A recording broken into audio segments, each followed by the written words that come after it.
कोई अपने अज्ञान को छिपाने के लिए करता है, कोई अज्ञान से ही करता है कि उसे भ्रम है। अनेक अनेक कारणों से वह जीव श्रुत का अवर्णवाद करता है। श्रुत के अवर्णवाद से आशय ये है कि ये जो जिनागम है, भगवान की दिव्य ध्वनि जिसको गणधर आचार्य ने सुनकर उन्होंने द्वादशांग के रूप में इसे गूथा, बाद में उनके शिष्यों और प्रशिष्यों की परंपरा से लिपिबद्ध रूप से आज हमारे सामने मौजूद है। तो इसका अनेक अनेक तरह से ऐसा स्वरूप बताना, उनकी गलत व्याख्याएं करना, उनके विषय में गलत बताना, पर मत वाले, पर समय वाले जैन मत से विद्वेष के कारण ऐसा वर्णवाद करते हैं। जैनियों में भी अनेक अनेक मत वाले, उनमें शिथिलाचार्य की पोषक बातें आ गईं, तो वो उससे प्रेरित होकर शुद्ध आमनाय का वर्णवाद करते हैं। और फिर ऐसे करते जाओ तो सभी अपने अपने स्तर पे श्रुत का वर्णवाद करते हैं। जो परमत वाले करते हैं उसकी हमें परवाह नहीं, शिथिलाचारी लोग जो करते हैं उसकी हमें परवाह नहीं, है ना। हमारे विरुद्ध जो लोग हैं वो करें, उनकी हमें परवाह नहीं। लेकिन जब हम आप अपने लोग जब श्रुत का वर्णवाद करते हैं तो वो फिर बात चिंता की हो जाती है। कैसे होता है श्रुत का वर्णवाद? उदाहरण के लिए कल तो मैंने बहुत सारे बताए थे इसके रूप, और मैंने बताया था चूँकि इस काल में विकृतियाँ इतनी ज़्यादा होती हैं, हमारे आसपास इतनी दिखाई देती हैं कि बरबस ही उनकी तरफ ध्यान चला जाता है। और जब ध्यान चला जाता है तो कोशिश करते हैं कि उसकी चर्चा ना करें, जुबां पे ना लाएं, लेकिन वो आ जाती हैं, है ना। कि जैसे कल जितनी बताई थी वो तो बताई ही थी श्रुत के अवर्णवाद के रूप में, और कितने कितने तरह से श्रुत का वर्णवाद होता है। जब जैसे जिनवाणी है, जिनवाणी 4 अनुयोगों में निबद्ध है, प्रथमान योग, चरणान योग, कर्णान योग और द्रव्यान योग, ठीक है। यद्यपि द्वादशांग का मूल बंटवारा ऐसा नहीं है, वहाँ इस तरह का बंटवारा नहीं है, वो तो 12 अंगों के रूप में है। और 12 अंग, 12वां जो दृष्टिवाद अंग है उसके 5 भेद हैं, उसमें एक प्रथमान योग है। लेकिन इस तरह से अनुयोग इस युग में जिनवाणी को संरक्षण करने की दृष्टि से, जिनवाणी को जब लिपिबद्ध करने की जिम्मेदारी उठाई, तो हमारी जिनवाणी की मुख्य 4 शैलियों में इसका विभाजन किया गया। इन्हीं को 4 अनुयोग कहते हैं, इन्हीं को 4 वेद भी कहते हैं, है ना। ये 4 वेद तो कैसे होता है? क्या अनुयोग पढ़ने वाले भी श्रुत का वर्णवाद करते हैं? हाँ, करते हैं ना, अनेक अनेक तरीकों से होता है। कैसे होता है? मान लीजिए कोई एक अनुयोग को मुख्य करके शेष 3 को हीन दिखाना, ये भी अवर्णवाद कहलाता है ना। यद्यपि जिनागम की शैली है, जब एक अनुयोग की मुख्यता होती है तो उस समय दूसरा अनुयोग गौण होता है, और जब वो हम दूसरे अनुयोग को मुख्य करेंगे तो अभी जो मुख्य था वो गौण हो जाता है। तो मुख्य और गौण की पद्धति से तो सब होता है, लेकिन जब एक अनुयोग को मुख्य करके और किसी अनुयोग का निषेध करना, तो ये भी अवर्णवाद है श्रुत का। ये भी क्या है? ये भी जिनवाणी का अवर्णवाद कहलाता है। क्योंकि जिनवाणी में जैसे गाय के 4 स्तन होते हैं, ऐसे ही ये जिनवाणी के 4 पहलू हैं, और चारों स्तनों में से जैसे दुग्ध निकलता है, ऐसे ही इन चारों अनुयोगों का फल वीतरागता है, सम्यक ज्ञान है, अज्ञान से निवृत्ति है, संयम भाव है, उपेक्षा भाव है, समता भाव है। ये चारों अनुयोगों का फल है। और चारों अनुयोगों का उपदेश है, और सबके लिए ही है। ऐसा नहीं कि किसी एक के लिए एक का उपदेश, 2 के लिए दूसरे का उपदेश, सभी के लिए 4 अनुयोगों का उपदेश है ना।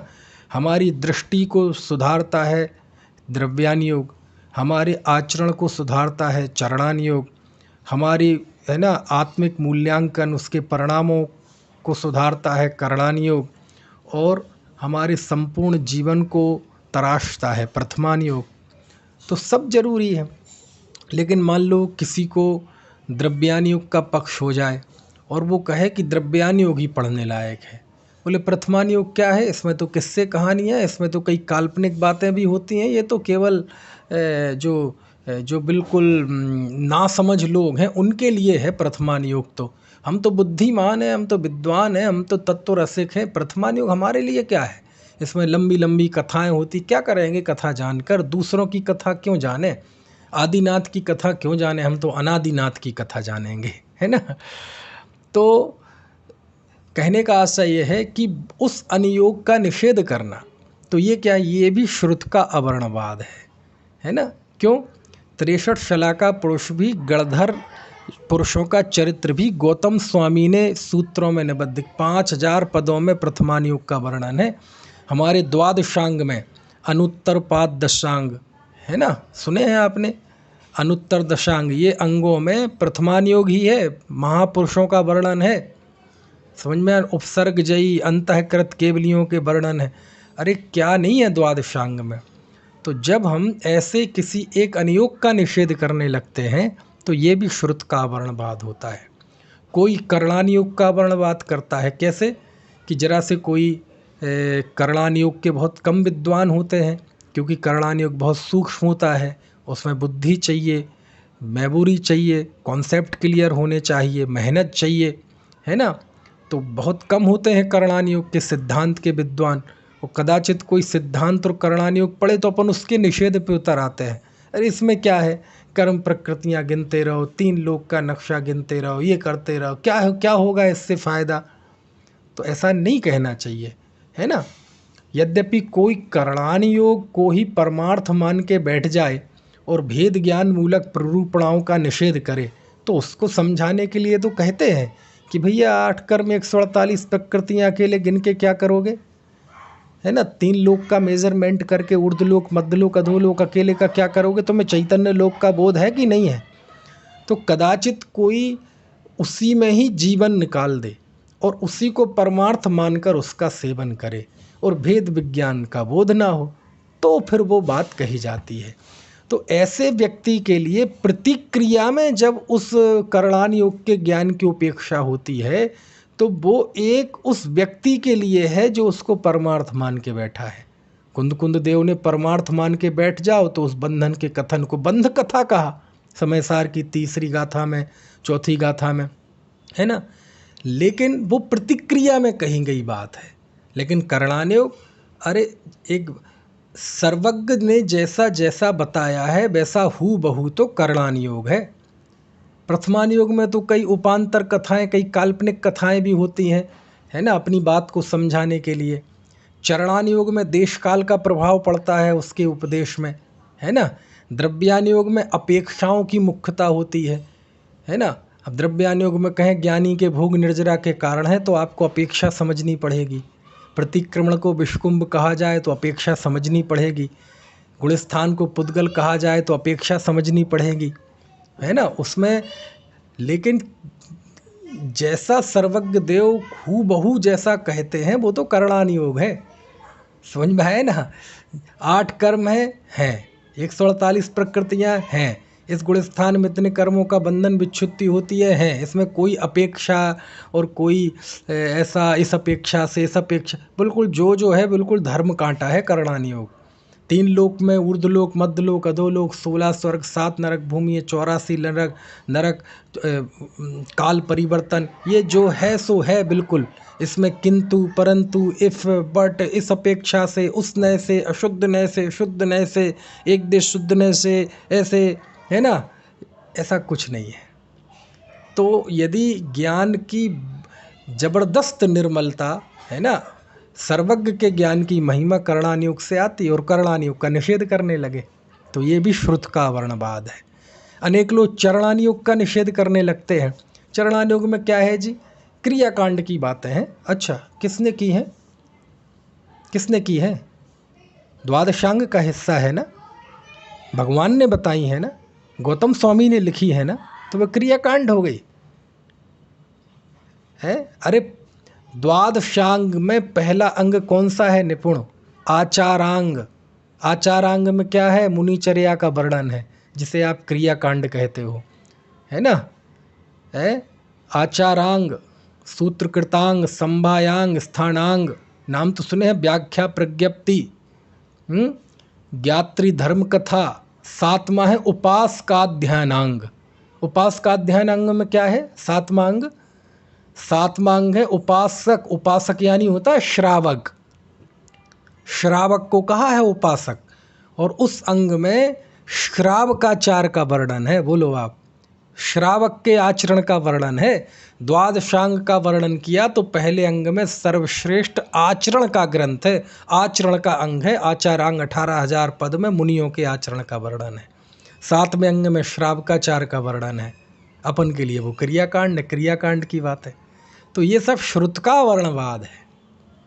और कोई द्रव्यानुयोग का निषेध करने लगता है कि अरे द्रव्यानुयोग क्यों पढ़ना, ये तो भेद विज्ञान की बातें हैं, ये तो बहुत ऊंची की ऊंचे ऊपर वाली भूमिका के लोगों के लिए है, ये तो मुनियों के लिए है ना। और इस काल में तो शुद्धोपयोग नहीं होता, ध्यान नहीं होता, आत्मा का अनुभव ही नहीं होता, इसलिए द्रव्यानुयोग तो इस काल के लोगों के लिए है ही नहीं। ऐसा करके भेद विज्ञान परक मोक्ष मार्ग का मूल जहाँ है उस द्रव्यानुयोग का निषेध करने लगते हैं, उसमें अध्यात्म का निषेध करने लगते हैं।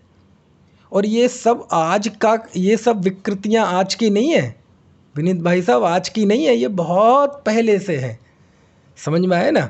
गुरुदेव के उदय के बाद तो ये सब चीज़ें चर्चा का विषय बन गई है ना।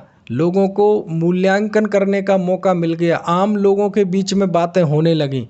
लेकिन ये बहुत पुराने पुराने विषय हैं। यदि आप जाएंगे मोक्ष मार्ग प्रकाशक पढ़ें, पंडित जयचंद जी छावड़ा की समय सार की भाषा वचनिका की पीठिका पढ़ें, तो ये सारी चीज़ें जो मैं बोल रहा हूँ वो वहाँ लिखी हैं।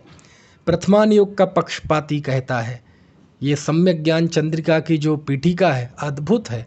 करणानुयोग का पक्षपाती क्या कहता है, चरणानुयोग का पक्षपाती क्या कहता है, द्रव्यानुयोग का पक्षपाती करणानुयोग का चरणानुयोग का पक्षपाती कहता है कुछ करोगे तो धर्म होगा, तुम्हें तो मुंह गाल बजाना है, केवल करने से धर्म होता है, आत्मा फात्मा करने से कुछ नहीं होता है ना। द्रव्यानुयोग का व्यक्ति करता है कि क्रिया से कुछ नहीं होता, किसी से कुछ नहीं होता है ना। आत्मा को जानो एक जानिए देखिए, रमिए ये एक ठोर, समल अमल ना विचारिए, यही सिद्धि नहीं। और वो बाकी अनुयोग का निषेध करने लगता है। तो ये जो निषेध की प्रवृत्ति है, देखो किसी अनुयोग का निषेध नहीं है शास्त्रों में।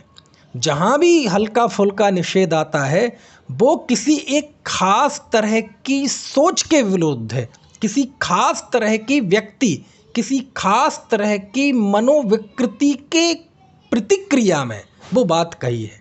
जैसे मान लीजिए कोई करणानुयोग का निषेध करने लगे, उसकी उपेक्षा, तो वो कैसे व्यक्ति के लिए कही, कुंद देव जैसे, कि जो सिद्धांत को ही परमार्थ मान के बैठा है। तो ऐसी एक जो अज्ञान है उसकी प्रतिक्रिया में ये कहा कि क्या करोगे बंद कथा पढ़कर, क्योंकि वो पढ़ा हुआ है वो। अब तो हम उस चाहते उससे ऊपर बढ़े वो, है ना।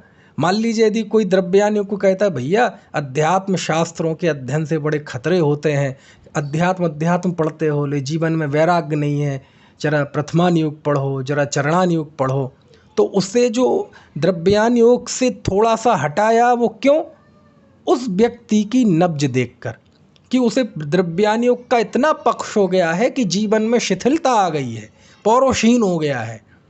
तो ये जो एक अनुयोग की मुख्यता, किसी अनुयोग की गौणता, ये प्रतिक्रिया के रूप में कही जाती है। किसके रूप में, प्रतिक्रिया के रूप में। देखो प्रतिक्रिया क्या होती है, देखो मैं आपको बताऊं। जैसे एक व्यक्ति की शादी हुई और शादी के बाद वो पत्नी में इतना ज़्यादा आसक्त हो गया कि माता पिता पे ध्यान ही ना दे। इकलौता बेटा है, वो बीमार है, उन्हें हॉस्पिटल नहीं ले जाता, उनकी दवाई नहीं आती समय पे, उनकी हालत बिगड़ने लगी, उसे कोई मतलब ही नहीं रहा माता पिता से। तो उसे क्या कहते हैं, भैया ये पत्नी तो 4 दिन की है, अभी आई है, 4 दिन की है, तो माता पिता को भूल गए। क्या है ये पत्नी, कितने दिन का रिश्ता है तुम्हारा, उनका रिश्ता तुम्हारे जन्म लेने के 9 महीने पहले से उनका रिश्ता है तुमसे, तुम्हें गीले पे सूखे पे सुलाया, वो गीले पे सोए, ये सब वो सारी प्रवचन जो होता है आमतौर पे। समझ में आया ना। पत्नी क्या है, अब बताओ, पत्नी कुछ नहीं है, ढोल नगाड़े बजा के वो सारी उसके घर से सारों को वहाँ से लाया है ना, पंचों की उपस्थिति में लाया, माता पिता की सहमति से लाया है, 7 फेरे लिए हैं, है ना, 7 वचन लिए हैं, कुछ नहीं है। तो ये बात क्यों कही जा रही है? पत्नी क्या है? प्रतिक्रिया में। प्रतिक्रिया में मतलब प्रतिक्रिया को क्या कहेंगे? प्रतिक्रिया को निपुण अच्छा शब्द बताओ ना अंग्रेजी में, क्या प्रतिक्रियावादी होना है? इसको है, मुझे ऐसा शब्द है बढ़िया, अब मुझे ध्यान नहीं आ रहा है। चलो आप में से किसी है क्या? रिस्पॉन्ड करना। अच्छा, चलो ठीक है, किसी को याद आए तो वो उसमें चैट बॉक्स में कर देना, है ना। रिएक्शन तो है ही, ठीक है, रिएक्शन सरल शब्द है ना, ये रिएक्शन है, ये तो मतलब मैंने प्रतिक्रिया को भी और सरल हो गया रिएक्शन, लेकिन इसके लिए एक शब्द है। अच्छा, मतलब प्रतिक्रियावादी होना। अब इससे उल्टा हो सकता है, एक बच्चा था भोला भाला, उसकी शादी हो गई। अब वो माता पिता का इतना भक्त था कि वो 24 घंटे माता पिता के अलावा उसे कुछ दिखे ही नहीं, है ना, पत्नी की तरफ देखे ही नहीं, पत्नी से बातचीत ही ना करे। समझ में आया ना? पत्नी दुखी रहने लगी, परेशान रहने लगी, रोने भागने लगी, वो मम्मी पापा के साथ ही बात करे, वहीं उन्हीं के साथ जाके सो जाए बुजुर्गों के साथ वो। तो अब उसे उल्टा समझाना पड़ा, अरे बेटा 7 फेरे पहाड़ के लाया है तो ये भी तो माता पिता है, तो माता पिता ने ये कहा कि तुम 24 घंटे, और उनका ध्यान रखो, उनका मना ही नहीं है, लेकिन उसको भी तो तुम ब्याह करके लाए। तो ये कैसे आदमी हो? किसी को ये उपदेश देते हो कि पत्नी कुछ नहीं है, और किसी को ये कहे तो भाई तुम्हारी अर्धांगिनी है, 7 फेरे पहाड़ के लाए हो। तो ये सारे उपदेश होते प्रतिक्रिया में, काय में होते? प्रतिक्रिया में, रिएक्शन, है ना, एक्शन का रिएक्शन, रिएक्शन का एक्शन, ऐसे होते हैं, है ना। वो व्यक्ति की नब्ज देखकर कि उसको किस तरह के उपदेश की ज़रूरत है। लेकिन यदि इस तरह की चीज़ें छोड़ दी जाएं तो भैया चारों अनुयोग ही हमारे जिनवाणी के अंग हैं। एक अनुयोग का निषेध मतलब जिनागम का निषेध, और ये सब श्रुत के अवर्णवाद में आता है। काय में आता है? श्रुत के अवर्णवाद में। किसी भी ज्ञान का आप सम्यक ज्ञान का निषेध करेंगे तो वो सब श्रुत के वर्णवाद में है। समझ में आए ना? आप कभी पढ़ना, ये श्रुतावतार पे जो व्याख्यान हुए थे उसमें मैंने द्वादशांग का विषय बताया था कि 12 अंगों में क्या क्या है, 14 पूर्वों का विषय क्या है, और बहुत ज़बरदस्त। और मैं नहीं बताया, मैंने बताया मतलब पढ़ा मैंने शास्त्रों में से। सबसे पहले अकलंक स्वामी ने 12 अंगों का विषय बताया, धवला में है 12 अंग 14 पूर्वों का विषय। और जब एक बार आचार्य ने बता दिया, कहीं श्रुति परंपरा से, अपनी गुरु परंपरा से उन्हें प्राप्त हुआ, फिर तो वो सैकड़ों शास्त्रों में आ गया, है ना। लेकिन सबसे पहले उपलब्ध धागों में वो अकलंक देव की टीका में मिलता है। अकलंक देव ने लिखा, तत्वार सूत्र की टीका में ही लिखा।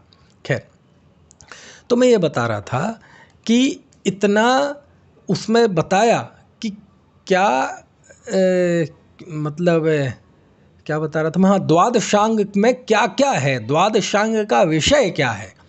दुनिया का कोई ऐसा ज्ञान विज्ञान नहीं है जो हमारे श्रुत में ना हो, क्योंकि असली श्रुत तो वही है द्वादशांग, क्योंकि वो ही सुन के रचना की थी गणधर स्वामी ने, है ना। वो तो इसके अनुशासन में रहकर फिर लिपिबद्ध हुआ, तो ये लिखे को भी हम सुना हुआ बोलने लगे। तो उस द्वादशांग में सब है ना। भेद विज्ञान की बातें भी हैं, करणान योग भी है, सिद्धांत भी है, 3 लोक की चर्चाएं भी हैं, 63 महाशलाका पुरुषों का भी वर्णन है, श्रावकाचार भी है, श्रवणाचार भी है, अरे वास्तु भी है, सामुद्रिक शास्त्र भी है, ज्योतिष भी है, छंद भी है, अलंकार भी है, न्याय भी है, संगीत भी है। यानी हमारे जीवन की कितनी कितनी उपयोगी, जो जिस ज्ञान की ज़रूरत हमें जीवन यापन के लिए, धार्मिक जीवन यापन के लिए ज़रूरत पड़ती है, वो सारा ज्ञान उस द्वादशांग में है। समझ में आया ना? क्यों जी? ज्योतिष का भी वर्णन है द्वादशांग में।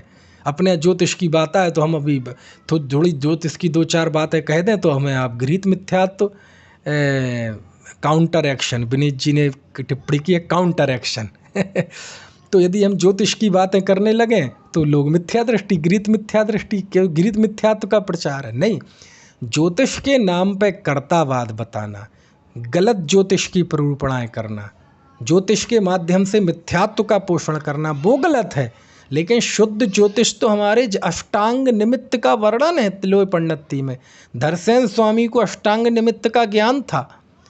उन्हें स्वप्न आया था, स्वप्न का ज्ञान, फल पता चल गया कि 2 शिष्य आ रहे हैं, तो ये क्या है? निमित्त ज्ञान ही तो है, क्योंकि 8 निमित्त में, अष्टांग निमित्त में एक स्वप्न निमित्तक ज्ञान भी है। समझ में आती है बात?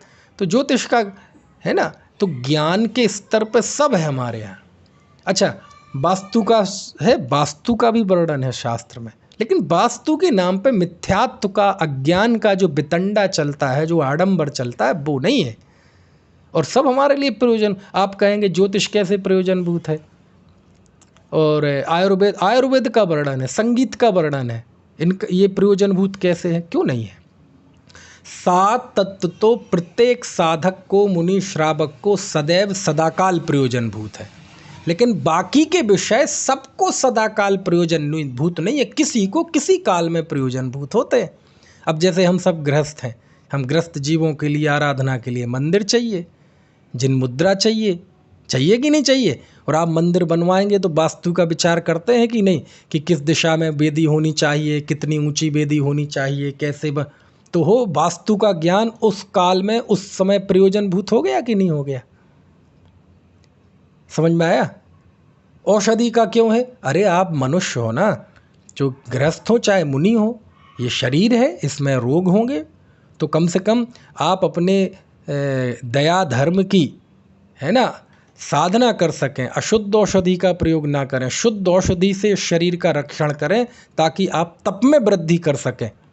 तो इसलिए अहिंसक औषधि हो, है ना, इस तरह से शास्त्र में उसका भी वर्णन है। क्यों? तुम गृहस्थ हो तो लोहे के तो बने नहीं हो, बीमार तो होगे, तो बीमार हो गए तो ये अभी तुम्हें औषध का, शास्त्र का ज्ञान नहीं होगा तो अशुद्ध औषधि खाओगे, अशुद्ध औषधि खाओगे तो हिंसा का पाप लगेगा और स्वास्थ्य बिगड़ेगा, वो अलग। तो शास्त्र आपको मानवीय धरातल पे आपको वो ज्ञान बताता है कि कैसे। और आपके घर में मुनिराज आएंगे तो आप, वो बीमार हैं, तो आपके पास शुद्ध औषधि का ज्ञान होगा तो आप उन्हें औषधि दान दे सकते हैं, उनके तप में वृद्धि कर सकते हैं, उसमें निमित्त बन सकते हैं, भैया वृद्धि कर सकते हैं। तो हो गया ना उस काल में प्रयोजनभूत। संघ में थे और कोई मुनि के लक्षण देख के पता चल गया कि इन मुनिराज की केवल आयु अब 2 दिन की बची है, क्या करें? तो समाधि की तैयारी करो। समझ में आया ना? अरे अब जीवन समाप्त होने वाला है, तो क्यों ना समाधि की तैयारी करो। समता भाव में रहेंगे तो समाधि की तैयारी कराते, उसे सल्लेख ना कराते हैं। तो देखो वो ज्योतिष का ज्ञान उस समाधि में निमित्त बन गया ना। समझ में? तो हर एक ज्ञान प्रयोजनभूत होता है, बस हर काल में हर जीव को नहीं होता, किसी जीव को किसी काल में होता है। और द्वादशांग किसी एक व्यक्ति के लिए तो है नहीं रचना, वो तो सभी के लिए है ना, सर्वजनोपयोगी है ना।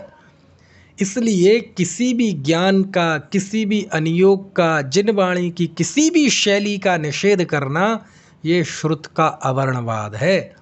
ये दर्शन मोहिनी कर्म के आश्रव का कारण है। ज्ञानावरण दर्शनावरण के कारण तो है ही, उसमें भी ये सारी चर्चा आई थी, लेकिन ये भी है क्यों? क्योंकि यहाँ कहीं ना कहीं आप श्रुत का अवर्णवाद कर रहे हैं। समझ में आया?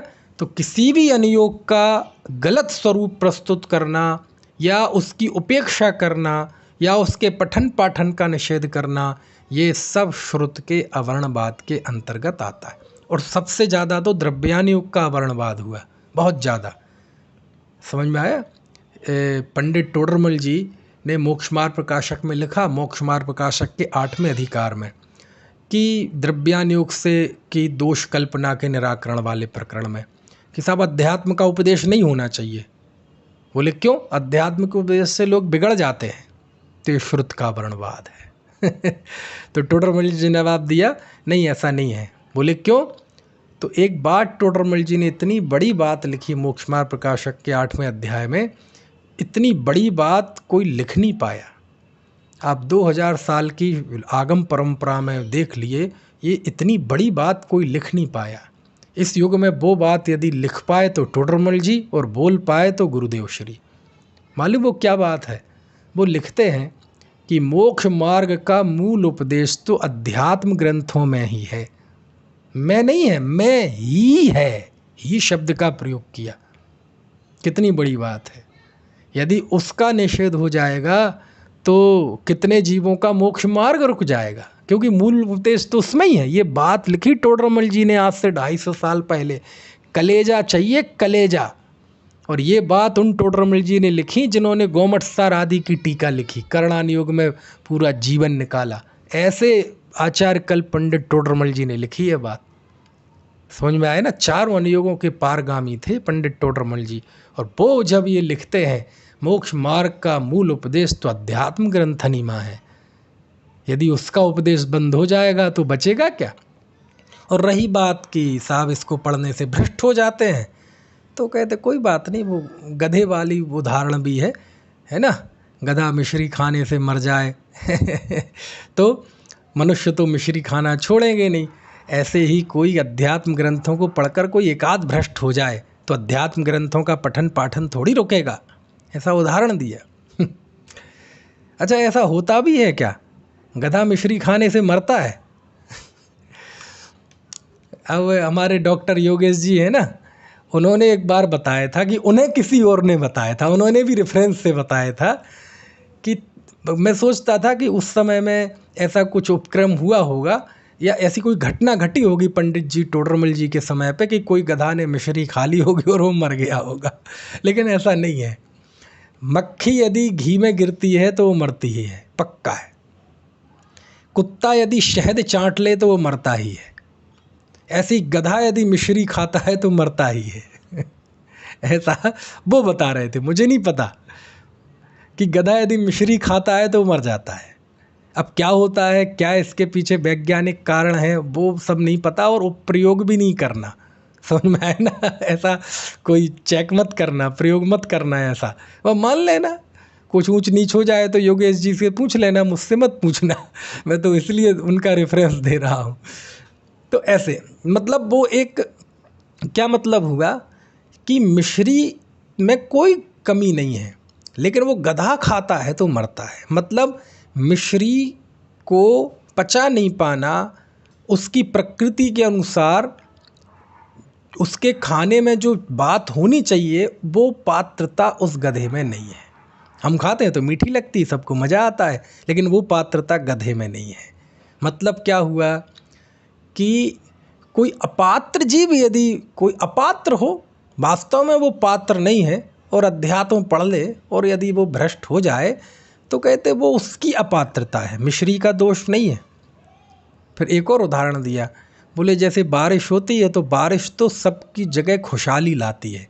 अब किसी एक आध जीव के कोई बरी पापड़ सूखने डले हों और वो गीले हो जाए तो अब बारिश को आप थोड़ी दोष दोगे ऐसे। और एक बात और लिखी बहुत मज़ेदार, उमाकांत जी बहुत मज़ेदार, बोले अध्यात्म ग्रंथों का उपदेश बंद हो जाएगा तो मोक्ष मार्ग रुक जाएगा।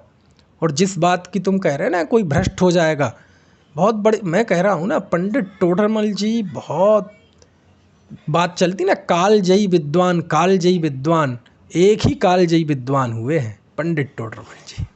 गजब गजब। मालूम वो क्या लिखते हैं, क्या होगा जिस खतरे की तुम बात कर रहे हो और उसका आवरण बात कर रहे हो द्रव्यान योग का कि उससे भ्रष्ट हो जाएंगे, तो भ्रष्ट हो जाएगा तो होगा क्या, हमें तो ये बताओ क्या होगा।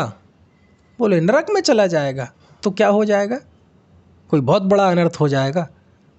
स्वर्ग नरक स्वर्ग नरक स्वर्ग नरक, इसमें तो इसका कीर्तिमान है, विश्व रिकॉर्ड है, कौन सा कभी नरक में गया नहीं है। टोडरमल जी इस नुकसान को, जिसे हम नुकसान कह रहे हैं ना कि स्वर्ग छोड़ के नरक में चला जाएगा, भ्रष्ट हो जाए, इसे वो गिनते ही नहीं। कोई खोल के दिखाऊं, देख लेना आप, इसको तो वो गिनते ही नहीं। इसमें क्या है, बोले कौन सा बड़ा काम हो जाएगा। लेकिन इस डर से यदि अध्यात्म का उपदेश बंद हो गया तो कितना बड़ा अनर्थ होगा। कंपैरिजन किया, तुलना की टोडरमल जी ने कि एक तुमने कहा कि इसका अध्यात्म का उपदेश नहीं होना चाहिए, दूसरी तरफ लिखा देंगे उपदेश होगा तो भ्रष्ट हो जाएगा, तो दोनों की तुलना की पंडित टोडरमल जी ने। और दोनों की तुलना में क्या कहा, ये भ्रष्ट हो जाएगा तो क्या हो जाएगा, नरक में चला जाएगा, कोई बहुत बड़ा काम हो जाएगा, कोई बहुत बड़ा अनर्थ हो जाएगा। आज तक गया नहीं क्या नरक, और स्वर्ग में चला जाएगा तो कोई बहुत बड़ी उपलब्धि हो जाएगी। लेकिन यदि ये नहीं हुआ तो इसकी कंपैरिजन में, तुलना में कितने जीवों का मोक्ष मार्ग जाएगा, नहीं होगा उपदेश। तो कहने का आशय ये है कि ये श्रुत के अवर्णवाद वालों के कोई सींग नहीं होते, हम ही करते हैं कई कई तरीकों से श्रुत का वर्णवाद, किसी अनियोग की उपेक्षा, किसी की अनियोग की उपेक्षा, कोई प्रथमानियोग की उपेक्षा करता है, किससे कहानियों में क्या रखा, कोई चरणानियोग की उपेक्षा करता है, तो क्रियाकांड की बात है, कोई करणानियोग की अपेक्षा, ये तो पंडिताई है, कोई द्रव्यानियोग की अपेक्षा, अरे ये तो मुनियों के ऊपर के लेवल की बात है। ऐसा नहीं है।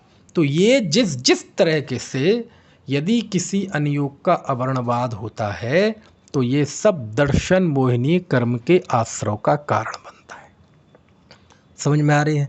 तो क्या करें, किसी भी अनियोग का अवर्णवाद नहीं करें। साहब हमें तो बड़े बड़े गंभीर ग्रंथ समझ में नहीं आते, नहीं समझ में आते तो कोई बात नहीं, उसका अवर्णवाद तो मत करो।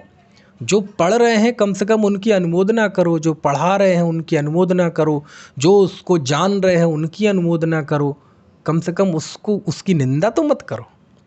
समझ में आया ना? अरे तो इसने तो जीवन सुखा लिया, न्याय पढ़ता रहा, हेतु उदाहरण अन्वय व्यतिरेक, जहाँ जहाँ धुआं है वहाँ वहाँ अग्नि है। नहीं नहीं नहीं, ऐसा नहीं। जिन वाणी की प्रत्येक शैली का आदर करो, जिन वाणी की प्रत्येक प्ररूपणा का, प्रत्येक पद्धति का आदर करो। हम समझ पा रहे नहीं समझ पा रहे, हमारी उतनी बुद्धि नहीं है, वो अलग मैटर है, वो अलग मैटर है। लेकिन यदि आप उसकी अनुमोदना भी करते हैं तो ये हमारी एक विशुद्धि है। समझ में आया ना? विशुद्धि है वो एक तरह की। हाँ, हम नहीं चल पा रहे, हम नहीं पढ़ पा रहे, हम में उतनी बुद्धि नहीं है, लेकिन कितना अच्छा है, बहुत अच्छा है, ऐसा सबका अध्ययन होना चाहिए, ऐसा सबको ज्ञान, ऐसा सबको पढ़ना चाहिए, है ना? तो ये जो वो देखो ना, ग्वाले ने क्या किया था, कुंद का जीत था ना, कोंडेश ग्वाला, उसने क्या किया था? बुद्धि नहीं थी, शास्त्र मिला, अरे ये तो कोई महान चीज़ है, और महान चीज़ है तो ये ऐसे नहीं रखे रहे, उन्होंने जाके मुनि को भेंट कर दी, तो उसके फल में वह जीव कुंद हुआ। बोलो कलिकाल सर्वज्ञ हुआ वह जीव, 84 पहाड़ों की रचना की, सीमंदर भगवान की दिव्य देशना सुनने मिली। ऐसा होता है ना? चलो, तो अब ये चर्चा तो कितनी कर लें, इसका तो कोई एंडलेस चर्चा है, क्योंकि मैंने बताया ना, विकृतियों से हम इतने घिरे हुए हैं कि उसकी यदि वाणी पे आ जाए तो रात रात निकल जाए निंदा में। और ये निंदा नहीं है, वास्तव में निंदा तो एक आनंद मानता है आदमी, तब निंदा कहलाती है। ये तो अपन विमर्श कर रहे हैं, समझ रहे हैं कि हमारे में यदि इस तरह की कोई प्रवृत्ति हो, हमारे अंदर में यदि ऐसी कोई आग्रह हो, हट हो, तो उसको निकाल देना चाहिए। किसी का भी अपलाप मत करो, किसी भी श्रुत ज्ञान की, आगम की किसी भी शैली को की हिकारत की निगाह से मत देखो, ये बुरी है। हाँ, आपकी क्षमता, आपकी योग्यता के अनुसार किसी एक अनियोग में रुझान होना अलग बात है, वो तो सबके होता है ना? वो तो सबके होता है। घर में हो, एक माँ के 4 बेटे हों, तो कोई बेटे पे खास एक आकर्षण का केंद्र होता है, वो तो अलग बात है, लेकिन है तो चारों ही अपने, है ना? ऐसे ही हमारी बुद्धि क्षमता के अनुसार किसी का किसी एक अनियोग में खास रुझान हो तो वो अलग बात है ना? लेकिन वो दूसरे अनियोग का निषेध ना करे, उनके सुनने का निषेध, श्रवण का निषेध, पठन पाठन का निषेध, ऐसा बिल्कुल नहीं होना चाहिए। और यदि होएगा तो कोई कहेगा उसको क्यों नहीं पढ़ना जी, क्वेश्चन मार्क, तो आपको जवाब देना पड़ेगा कि आप उस अनियोग का निषेध क्यों कर रहे हैं। और वो आप जवाब जो देंगे वो कुछ ना कुछ आप अवर्णवाद करेंगे। क्यों? क्योंकि जब शास्त्र लिखे हैं तो पढ़ने के लिए लिखे हैं, आचार्य ने बंद कर अलमारियों में बंद करने के लिए नहीं लिखे। समझ में आए ना? चल ठीक है, अब आगे बढ़ते हैं, क्योंकि समसामयिक चर्चाएं शुरू हो जाएं तो फिर उसका समझ में नहीं आता कहाँ बात खत्म हो जाएगी। तो केवली का अवर्णवाद हो गया, श्रुत का अवर्णवाद हो गया। अच्छा, एक और प्रश्न इस बीच आपसे पूछता हूँ, ये श्रुत के अवर्णवाद पे जितनी अपन ने चर्चा की आपको समझ में आई कि नहीं? किसी को कोई प्रश्न हो तो पूछ लीजिए, प्रश्न ना हो, अपनी और कोई बात कहनी हो, असहमति जाहिर करना हो मुझसे, या कुछ ऐड करना हो, या कुछ भी हो, तो आप बात रख सकते हैं अपनी, ऐसी कोई दिक्कत नहीं है ना? चलो, अगला है संघ का अवर्णवाद। अगला कौन सा है? संघ का अवर्णवाद। ये संघ का अवर्णवाद क्या होता है? संघ का अवर्णवाद जानते हैं आप? नहीं। संघ मतलब कौन? राष्ट्रीय स्वयंसेवक संघ? बोले नहीं नहीं नहीं नहीं, ये संघ नहीं। संघ लोक सेवा आयोग? नहीं नहीं, ये संघ नहीं। संघ मतलब क्या? अरे संघ होता है दिगंबर संतों का संघ।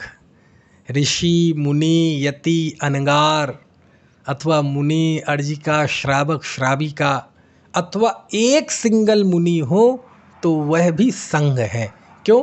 क्योंकि वह गुणों के समुदाय है ना, रत्नत्रय के समुदाय हैं, गुणों के समुदाय हैं, इसलिए वो भी संघ है। अकेले साधु भी संघ है ना। मुनिराजों का संघ भी संघ है, जिसमें आचार्य उपाध्याय साधु हों, है ना। ऋषि, मुनि, यति, अनगार, ये भी संघ है। मुनि, अर्जिका, श्रावक, श्राविका, ये भी चतुर्विध संघ कहलाता। इसका अवर्णवाद करना, यानी मुख्य तौर पे मुनि का, जैन साधु का अवर्णवाद करना। अब इनका अवर्णवाद कैसे होता है? तो सब लेवल पे लगाना। एक जैनेतरों के लेवल पे, एक जैनियों में शिथिलाचार्यों के लेवल पे, एक दिगंबरों के लेवल पे, दिगंबरों में भी हम आपके लेवल पे है ना। क्योंकि विकृति तो सभी जगह है ना दुनिया में, बस वो थोड़ा सा स्वरूप उसका बदल जाता है। कहीं मोटी हैं, कहीं मझली हैं, कहीं छोटी हैं, कहीं बारीक विकृतियां हैं। तो संघ का अवर्णवाद यानी क्या होता था कि दो संस्कृतियां प्राचीन रही हैं। एक जैन संस्कृति, यानी इसे कहते हैं श्रमण संस्कृति, है ना, और दूसरी संस्कृति रही है ब्राह्मण संस्कृति। और अब जब दो होती हैं तो दो में कोई युग ऐसा आता है, कभी सहिष्णुता हो गई, कभी असहिष्णुता हो गई, कभी टकराव हो गया, है ना। दोनों तरफ के जैसे नेतृत्व करने वाले हुए वैसे माहौल होता है। तो हमारे यहाँ से तो सब नेतृत्व करने वाले वीतरागी संत हुए, वो तो किसी के प्रति दुर्भावना, किसी के लिए कष्ट का सोच भी नहीं सकते। लेकिन ऐसी परिस्थिति बन जाती है कि अनेक श्रवण संस्कृति में हमला करते हैं लोग। और किस तरह से अवर्णवाद करते हैं? क्योंकि जैनियों से विद्वेष। तो ये जैन साधु हैं, ये नग्न होते हैं, असभ्य होते हैं, है ना, अशिक्षित होते हैं, है ना। और कैसे कि नहाते नहीं हैं, जिंदगी भर नहाते नहीं हैं, गंदे होते हैं, ब्रश नहीं करते, यानी रहने की तमीज़ नहीं है, नग्न होते हैं, निर्लज्ज होते हैं।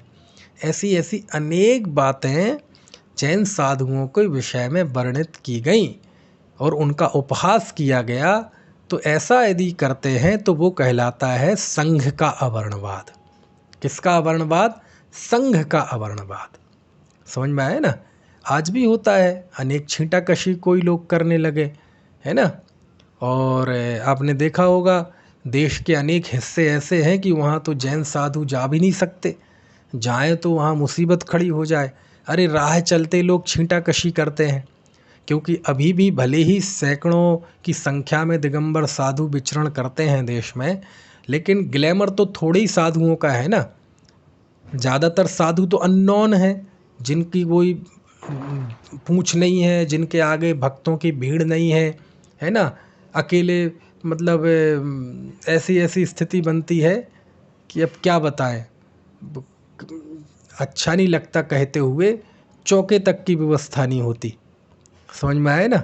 खैर, तो मीना जी कह रहे फेम, तो नेम फेम वाले साधु तो कम है, उनके आगे पीछे भीड़ है।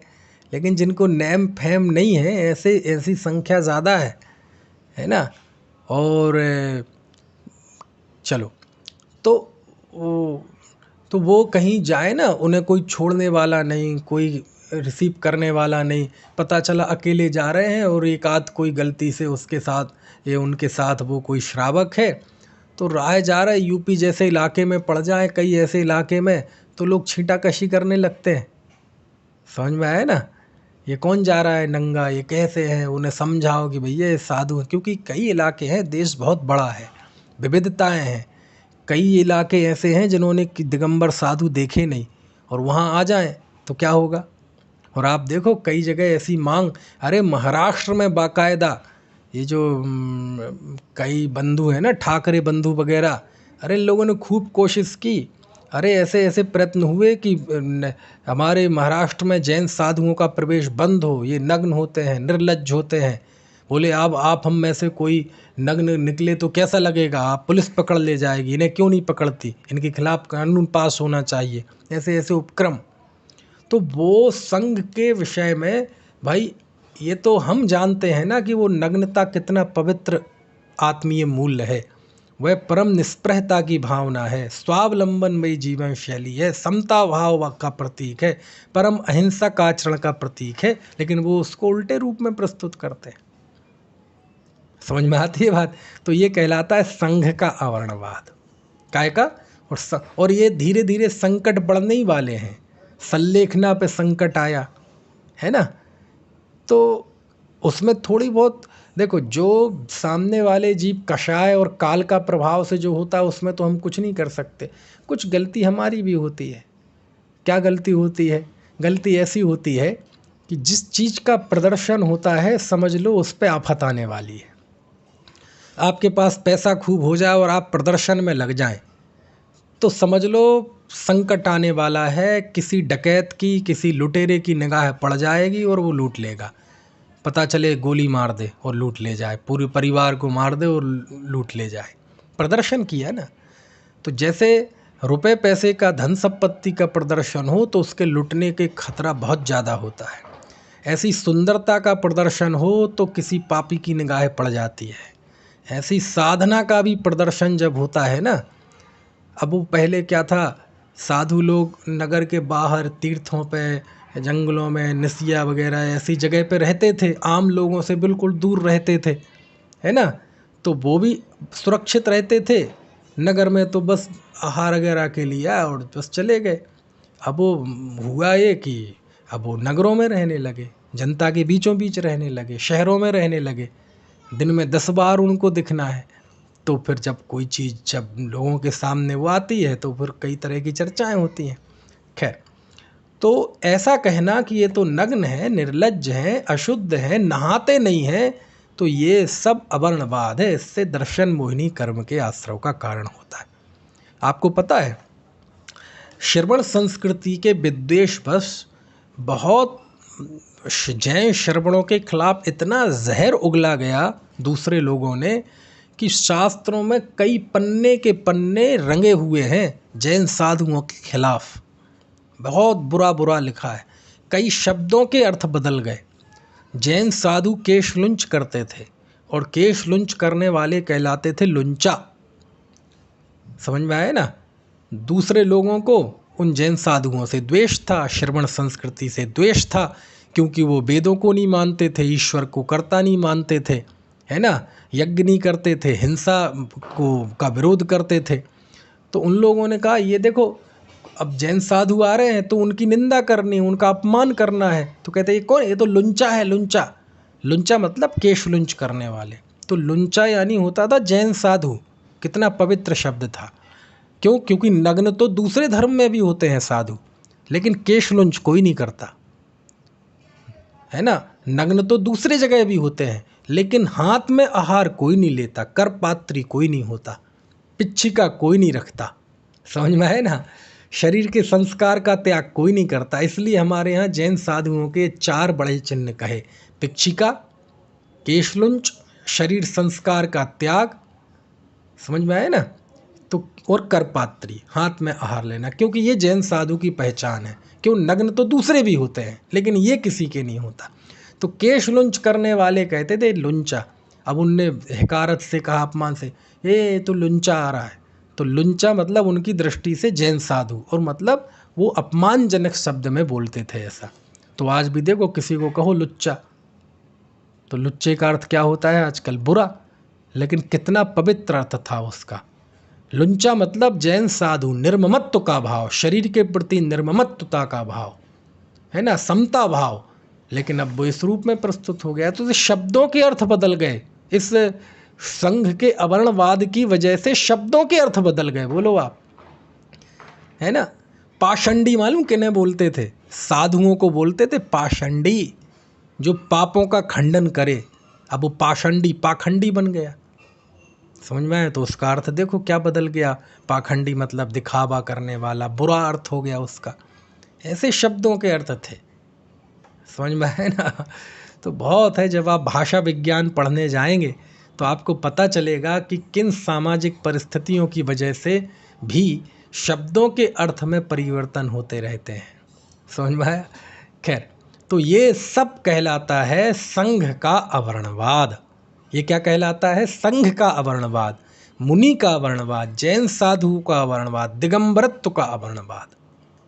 चलो, ये तो हो गए जैनेतर। अब फिर अगला स्टेप, क्या जैनी लोग करते हैं संघ का अवर्णवाद? क्यों नहीं करते? वस्त्र सहित साधु होते हैं, ये संघ का अवर्णवाद है।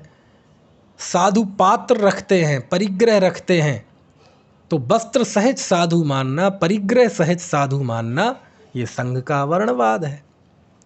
समझ में आया ना? और साधु के बारे में ऐसे ऐसे किस्से और ऐसी ऐसी बातें बना देना, लिख देना, प्रचारित कर देना, है ना, कि साधु वस्त्र भी रख सकते हैं, परिग्रह भी रख सकते हैं, मोबाइल भी रख सकते हैं, टैबलेट भी रख सकते हैं, है ना, घरों में भी रह सकते हैं, गृहस्थों के साथ भी रह सकते हैं, है ना, मठ और मंदिर भी बनवा सकते हैं, उसका स्वामित्व भी कर सकते हैं, उसका हिसाब किताब भी कर सकते हैं, है ना। तो ये सब संघ का वर्णवाद है। क्यों? क्योंकि संघ के साथ, मुनि के साथ जो पवित्रता का भाव थी उसका तो आपने अपलाप कर दिया ना, उसको तो दबा दिया ना, और विकृतियों को ही उनका स्वरूप बता दिया कि सब ऐसे भेद करके कि मुनि भी दो हैं, एक उत्सर्ग मार्ग और एक अपवाद मार्ग। तो उत्सर्ग मार्ग तो वही है जो आप कह रहे हैं, कठोरता का मार्ग। अपवाद मार्ग में सब आते हैं, और अपवाद मार्ग मतलब हम मालूम क्या समझते हैं? अपवाद मार्ग मतलब बुरा, भ्रष्ट। ऐसा नहीं है, ऐसा नहीं है। उत्सर्ग मार्ग मतलब शुद्धोपयोग, और अपवाद मार्ग मतलब शुभोपयोग। कोई मुनि ने दीक्षा ली, दीक्षा लेने के बाद आचार्य कहते अब तुम परम सामायिक की अवस्था में जाओ, है ना। तो वह जीव दीक्षा लेने के बाद शुद्धोपयोगी होता है, अपने आत्मा में स्थिर होता है, तो उसका नाम है उत्सर्ग मार्ग। और जब उस सामायिक से बाहर आते हैं तो अब वंदना है, स्तुति है ना, चतुर्विंशति तीर्थंकरों की स्तुति है, जो भी शुभोपयोग जन्य क्रियाएं होती हैं वो कहलाती अपवाद मार्ग। समझ में आया ना? ये प्रवचन सार में लिखा, कुंद कुंद देव ने लिखा है आज से 2000 साल पहले। अपवाद मार्ग मतलब बुरा नहीं, भ्रष्ट नहीं, कितना पवित्र है। उत्सर्ग मार्ग मतलब बिल्कुल जहाँ से बस जहाँ आ गए फिर कुछ करना बाकी ना रहे। तो आदर्श मार्ग है आत्मा में स्थित होना, लेकिन नहीं रह पाओगे तो अब आप उस अस्थिरता के कारण से आप जो भी अपने व्रतादि का पालन करेंगे, शटावश्यक करेंगे, वो सब अपवाद मार्ग है। अपन अब लोगों ने क्या समझ लिया? अपवाद मार्ग मतलब उत्सर्ग मार्ग नग्न, और अपवाद मार्ग मतलब वस्त्र भी रख लो, परिग्रह भी रख लो। ऐसा नहीं है ना, ऐसा नहीं है। तो ये सब कहलाता है संघ का अवर्णवाद। क्या कहलाता है? ये संघ का अवर्णवाद कहलाता है। समझ में आए ना? मुनियों के विषय में आप जाएं, हमारे बीच में एक काल ऐसा आया अशोक जी कि पूरी सत्ता आ गई भट्टारकों के हाथ में। किनके हाथ में? भट्टारकों के हाथ में। जिनवाणी के संरक्षण में उनका अभूतपूर्व योगदान रहा है, उसको भुलाया नहीं जा सकता। आज हमारे सामने हजारों तरह के शास्त्र हैं सभी अनुयोगों के, तो इसमें बहुत बड़ी योगदान भट्टारकों का है कि उन्होंने जिनवाणी को सुरक्षित रखा। ये धबला वगैरह भी भट्टारकों ही के हाथ से तो आए थे, वहीं वो पूजा पाठ करते थे। तो वो तो एक जो उज्ज्वल पक्ष था जिनवाणी के संरक्षण का, वो तो है ही, वो उसके तौर पे तो प्रशंसा होगी। लेकिन अब दूसरे तौर पे यहाँ जिस प्रकरण में हम बात कर रहे हैं, दर्शन मोहिनी कर्म के आश्रव के कारणों के प्रकरण में, कि उन्होंने क्या किया, अब चूंकि वो सब होते थे शिथिलाचारी। कैसे? शुरुआत में भट्टारक नग्न होते थे। आज जो भट्टारकों का स्वरूप है वो वस्त्र सहित होते हैं, लाल से वस्त्र पहन लेते हैं। पहले ऐसे नहीं होते थे। ये स्वरूप आते आते देर लगी, एकदम नहीं हुआ, है ना। वो नग्न होते थे, जैसे है ना बिल्कुल संत होते थे वैसे ही होते थे। धीरे धीरे उनमें कुछ बड़ी चीज़ें, जैसे कि नग्न होते थे लेकिन वो गृहस्थों के पंचकल्याणक आदि कार्य कराने लगे, ये कराने लगे। फिर धीरे धीरे मठों में रहने लगे, एक स्थान पर रहने लगे, अनियत विहार का अभाव हो गया। फिर जब वो करना ही है तो फिर और व्यवस्थाएं करने लगे, और जब हो ही लगा फिर वस्त्र पहनने लगे। तो धीरे धीरे आज जो भट्टारकों का स्वरूप है वो एकदम नहीं हुआ, वो धीरे धीरे विकृति बढ़ी, फिर यहाँ तक आ गई, है ना। तो शुरुआत में भट्टारक भी नग्न थे, और आपको कई मेरे साधुओं के ऐसे नाम ले लूँगा अभी कि वो भट्टारक थे, लेकिन हम बड़ी श्रद्धा से उनको याद करते हैं, उनके ग्रंथ पढ़ते हैं, है ना। तो इसलिए वो भक्ति बनी रहने दो, क्योंकि वो आज साक्षात तो मौजूद है नहीं, हमें तो उनकी वाणी मौजूद, और वाणी बढ़िया है एकदम। तो ऐसे कई आचार्य, अभी मैं मुँह से नाम ले दूँ तो आप कहेंगे अच्छा ये भट्टारक है जी, हमें तो पता ही नहीं था, हम तो बड़ी भक्ति से उनको याद करते हैं, इसलिए नाम नहीं लेता हूँ, क्योंकि अब उन चीज़ों का, बातों का कोई औचित्य नहीं रहा, क्योंकि प्राचीन लोगों के लिए तो हमारी उनकी वाणी ही सर्वस्व है ना। वाणी बढ़िया है। लेकिन अनेक भट्टारक ऐसे हुए जिन्होंने, क्या होता था कि अब चूंकि वो मठों में रहने लगे थे, है ना, गृहस्थों जैसे रहने लगे थे, लेकिन अपनी पूजा भक्ति, अपने को कहलाते साधु थे, संत थे, अपने को बिल्कुल बीतरागी संत। उन्हीं आज भी भट्टारकों की दीक्षा वैसी होती है जैसे बिल्कुल नग्न दिगंबर साधु की दीक्षा होती है। उनकी विनय, उनकी भक्ति पूजा वैसी होती है जैसी नग्न की होती है, और वो भी अपने आप को वो ही मानते हैं। तो लेकिन ये सब कैसे हुआ? तो अब क्या करें? अब भाई सब जानते हैं साधु तो नग्न होते हैं, वनवासी होते हैं, गृह त्यागी होते हैं, शून्यागार वगैरह में रहते, ग्रस्तों के नहीं रहते, ग्रस्तों के जैसे कार्य नहीं करते, लेकिन वो करने लगे। तो लोगों ने उनकी उपेक्षा शुरू कर दी। अब उपेक्षा शुरू कर दी तो क्या करें? तो उन भट्टारकों ने ऐसी सैकड़ों कहानियाँ लिख दी, ऐसी सैकड़ों कहानियाँ लिख दी डर दिखा के, और आज भी वो बदस्तूर जारी है। आज भी ऐसे ही शिथिलाचार पे वो पर्दा डालने के लिए ऐसा ही डर दिखाया जाता है कि एक महिला थी, वो महाराज श्री सामने आ रहे थे, उसने कहा कि इनके हाथ में तो ये है, ये सही नहीं है, और उसने उसकी वंदना नहीं की उन मुनि की, तो वह सुअरनी हो गई, उसके मुंह में कीड़े पड़ गए। ऐसी सैकड़ों कहानियाँ आपको इस ट्रैक पे मिल जाएंगी भट्टारकों की लिखी हुई, जो केवल उन्होंने अपने शिथिलाचार को जस्टिफाई करने के लिए, शिथिलाचार के पोषण के लिए लिखा कि कुछ भी हो, जैसे भी हो, सबसे पहले साधु की वंदना करो, आपको परीक्षा का अधिकार नहीं है, आपको कोई परीक्षा का अधिकार नहीं है। ऐसी ऐसी सैकड़ों कहानियाँ आपको भट्टारकों की मिल जाएगी। और एक कहानी तो वो चलती ही है कि वो राजा श्रेणिक थे,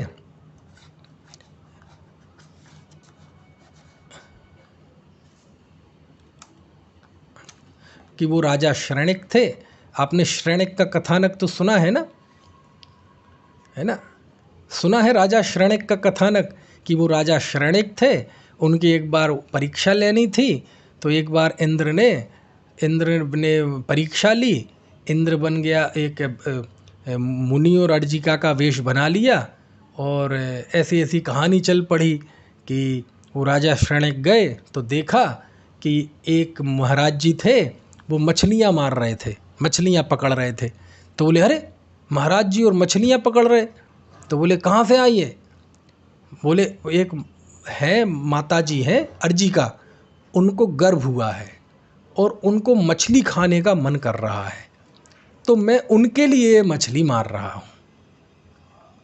तो सबसे पहले तो बोले राजा श्रेणिक ने जाके उनकी वंदना की, है ना।